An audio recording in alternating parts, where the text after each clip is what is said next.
नमस्कार। आज हम बात करने वाले हैं भारत के बहुत ही शक्तिशाली कानून के बारे में। एक ऐसा कानून जो हर आम नागरिक को सीधे सरकार से सवाल पूछने का हक देता है। जी हां, हम बात कर रहे हैं सूचना का अधिकार अधिनियम 2005 की।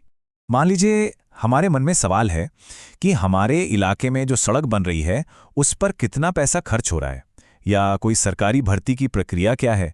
ये सवाल हम किससे और कैसे पूछ सकते हैं? इसका कोई कानूनी तरीका है क्या? तो इन्हीं सब सवालों का जवाब है सूचना का अधिकार अधिनियम 2005, जिसे हम आरटीआई एक्ट भी कहते हैं। देखिए, ये सिर्फ एक कानून नहीं है, ये लोकतंत्र में हर नागरिक की भागीदारी को पक्का करने वाला एक बहुत बड़ा औजार है। चलिए, इसके जरूरी पहलुओं को एक एक करके समझते हैं। अच्छा, ये कानून कोई रातों रात नहीं बन गया है, इसका एक पूरा सफर रहा है। सबसे पहले 2002 में सूचना की स्वतंत्रता विधेयक आया था। फिर 2005 में उसकी जगह एक ज़्यादा मजबूत और बेहतर आरटीआई अधिनियम लाया गया। और हाँ, ये तारीख ज़रूर याद रखिएगा, खासकर प्रतियोगी परीक्षाओं के लिए। 12 अक्टूबर 2005, इसी दिन ये अधिनियम पूरे देश में लागू हुआ था। उस समय ये जम्मू कश्मीर पर लागू नहीं था, लेकिन अब ये पूरे भारत में लागू है। तो सवाल उठता है कि आखिर इस कानून का मकसद क्या था? इसके पीछे 3 बड़े विचार थे। पहला, हर नागरिक के हाथ में सरकार से सवाल पूछने का एक मजबूत अधिकार देना।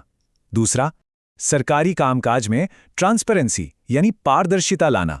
और तीसरा, जब पारदर्शिता होगी तो प्रशासन की जवाबदेही अपने आप तय हो जाएगी। ठीक है, तो ये तो हो गई बड़ी बड़ी बातें, लेकिन एक नागरिक के तौर पर हमें असल में कौन कौन से अधिकार मिलते हैं? चलिए उन 4 खास अधिकारों को जानते हैं जो ये कानून हमें देता है। ये कानून सिर्फ जानकारी मांगने तक ही नहीं है, ये हमें 4 बहुत मजबूत अधिकार देता है।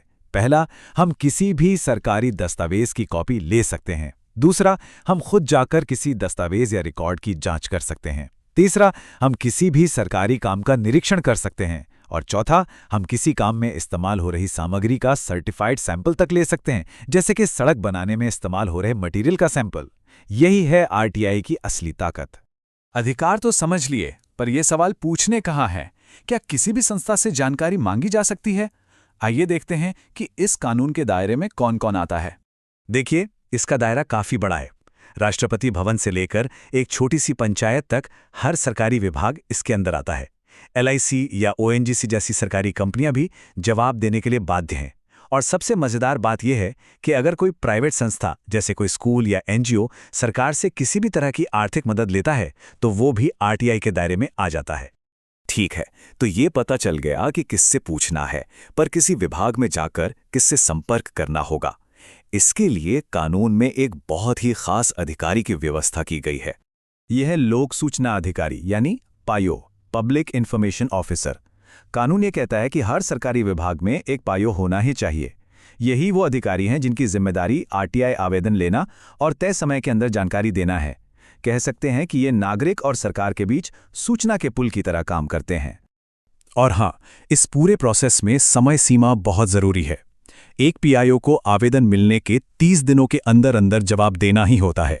ये एक सख्त डेडलाइन है। हालांकि कुछ खास मामलों में, जैसे जब जानकारी किसी तीसरे व्यक्ति से जुड़ी हो, तो ये समय 45 दिन हो सकता है, पर आमतौर पर नियम 30 दिन का ही है। लेकिन सोचिए, अगर 30 दिन बीत गए और कोई जवाब ही नहीं आया, या फिर अधिकारी ने जानकारी देने से साफ मना कर दिया, तब क्या होगा? क्या यह कानून फिर बेकार हो जाता है? जी नहीं, बिल्कुल नहीं।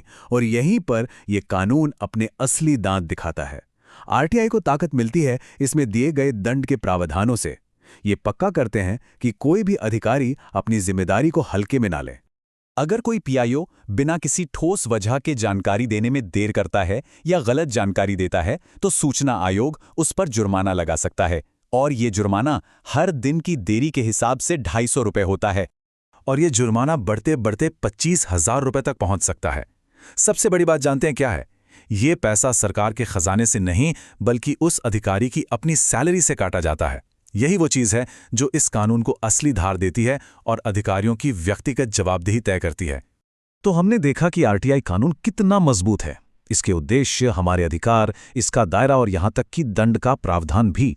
लेकिन इन सब के बावजूद आखिरी सवाल यही बचता है, क्या ये कानून जमीनी स्तर पर सच में हमारे प्रशासन को उतना पारदर्शी और जवाबदेह बना पाया है जितना इसे बनाना चाहिए था?